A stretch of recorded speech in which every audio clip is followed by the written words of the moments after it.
Why would doors do well on social media? Everyone looks for their handles. Today, I'm going to recap a 2003 action thriller film called Sniper 3. A quick warning, there will be major spoilers ahead. The movie begins with some soldiers on the ground, under the moonlight, waiting for instructions from their company in a deserted forest, and there are burnt automobiles everywhere. Thomas Beckett is also among the troop of those snipers. The target is approaching near them, and Beckett tells everyone to shoot once the enemy is too close. On the other hand, Captain Laraby instructed the soldiers to hold fire. The target gets so close that Beckett shoots the vehicle and he goes against Laraby's orders. It is revealed later on it was all a part of their practice routine and the soldiers were present inside an AI room. Captain comes outside and reprimands Beckett for his rash behavior. Beckett tells him that real war is not like this practice game, and if you don't shoot out there, you die. Captain calls Beckett a liability and leaves angrily. Next, in Chi Minh City, a teenage drug dealer is walking towards his girlfriend's apartment. The building is filled with junkies and gamblers. As he gets inside her flat, he encounters an unknown man. The boy panics and asks his girlfriend who he is. His girlfriend tells him he is a buyer too, and is here to buy some drugs from him. It is revealed that this mystery man is Inspector Quan, NSA-recruited Vietnamese police operative. The boy seizes his girlfriend and shoots her to distract the cop, managing to flee. After a massive gunfight, Quan chases him and is successful in capturing the boy. Quan then calls someone and says he has done his job of catching a cobra, a mafia organization's pawn, and that the receiver of the call must arrange their best sniper. The scene shifts back to Washington, D.C. Beckett's family friend Neil Finnegan's wedding is taking place in a beautiful marquee. Everyone is congratulating the newly wedded. Neil goes to his mom, Sydney, and tells her that they can't wait for Beckett to come and make a toast as he is already late. When they are about to cut the cake, Beckett appears with a note in his hand.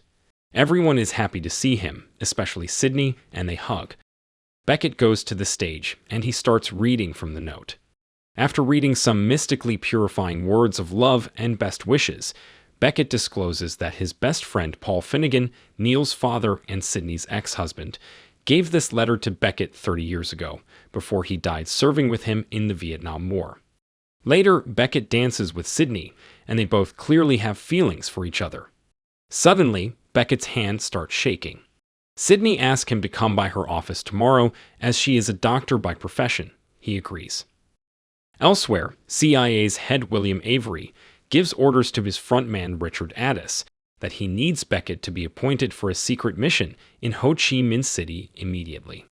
The next morning, while Beckett is in Sydney's office, she tells him that the loss of his trigger finger caused severe nerve damage, which is causing his tendon to cause uncontrollable twitches in the remaining fingers of his damaged hand. Later, the two reminisce about Paul and their camping days.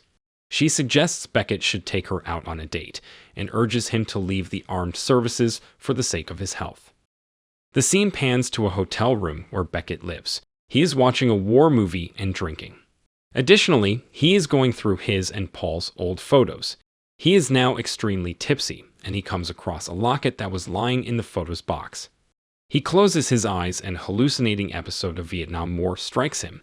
He sees his 30-year prior version in the battlefield, along with other soldiers firing at the enemy. Unfortunately, a bullet hits Beckett. Wounded Beckett is lying on the wall when Paul appears from an underground hole and takes Beckett inside it. On reaching the bottom, Paul gives Beckett an amulet, the same necklace Beckett is holding in his hand at present to save him from bad luck. Enemies manage to barge into the tunnel from the other side, but Paul shoots them and saves Beckett's life. The episode ends when Beckett is awakened by two men in his room. They are agents from the CIA. They tell him he has been summoned by the head William. On the other hand, in William's office, Laraby asks him to reconsider his decision about hiring Beckett for the job. Beckett learns through William that Paul's supposed demise in Vietnam was a hoax, and he is still alive. Prior to the fall of Saigon, the CIA hired him to help the Khmer Rouge smuggle heroin out of Cambodia. But Paul lost his mind and is now the King Cobra, a trafficker of drugs and guns.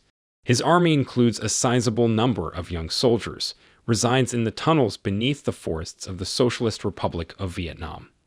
Moreover, he enlightens Beckett that Paul has joined hands with terrorists, and if Paul is caught by Vietnamese police, serious international crisis will surface. William says if the head is killed, the whole organization will fall to pieces, hence Beckett has to take out the very same man, his best friend Paul, who saved his life 30 years ago in the war. He thinks about Neil and Sydney and feels guilty, but in order to spare them shame the truth will bring if unveiled, Beckett has to do it. He agrees and asks the CIA to let him complete the mission alone. Then Beckett is seen in Chi Minh City where he meets Quan, the NSA-recruited cop.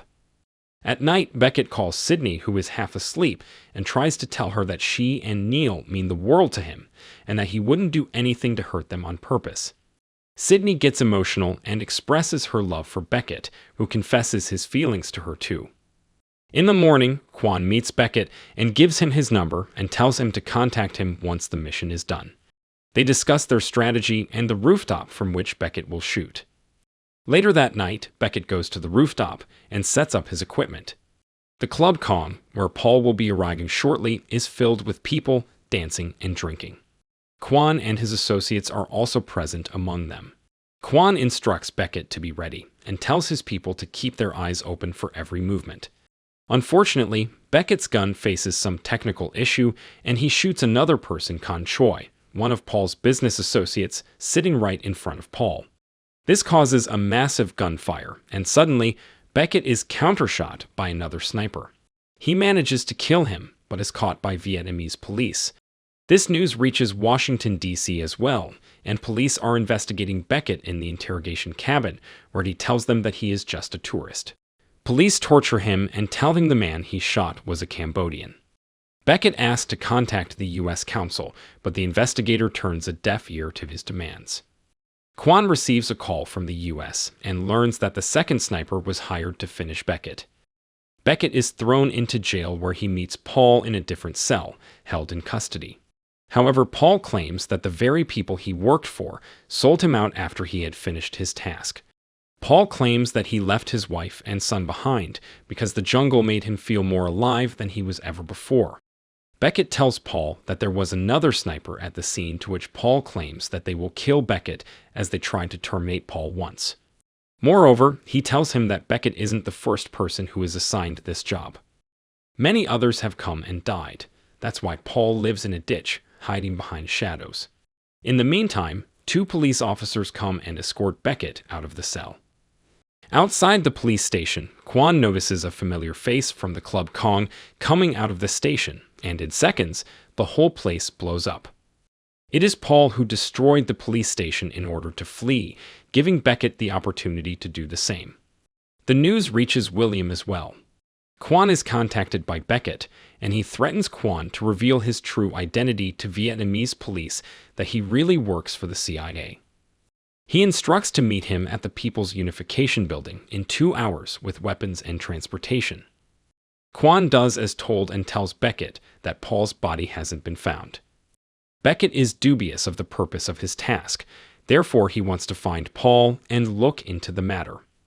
Elsewhere, Richard comes and tells William Avery that Quan isn't responding back and Beckett's and Paul's bodies weren't found in the casualties. Afterwards, Quan and Beckett set off on their journey to catch Paul. Quan asked Beckett how he knows that Paul is hiding in the ditches of Tay Ninh. He says that when he was locked up in prison with him, his tongue slipped. On the other hand, CIA is successful in tracing Beckett's and Quan's current location. After arriving in a nearby village, Beckett's PTSD strikes as he envisions himself back into the war days of Vietnam.